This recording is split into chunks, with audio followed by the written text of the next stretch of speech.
হযরত ফাতেমা রাদিয়াল্লাহু তাআলা আনহা তিনি বেলা ইন্তিকাল করার পর তার লাশটা যখন রাত্রিতে দাফন করার সময় হযরত আবু যর গিফারী রাদিয়াল্লাহু তাআলা আনহু কবরকে লক্ষ্য করে বলেন, কবর রে,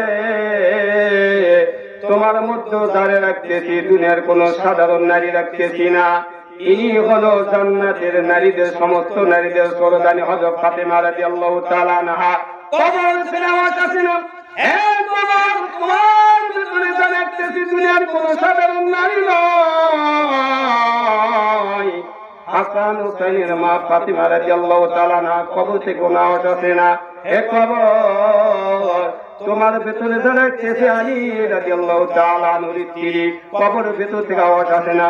আবু যর গিফারী রাদিয়াল্লাহু তাআলা আনহু বললেন, হে কবর, তোমার ভিতরে যা রাখতেছি দুজাহানের সরদার মুহাম্মাদুর রাসূলুল্লাহ সাল্লাল্লাহু আলাইহি সাল্লামের কলিজার টুকরা সন্তান ফাতিমা রাদিয়াল্লাহু তাআলা আনহাকে।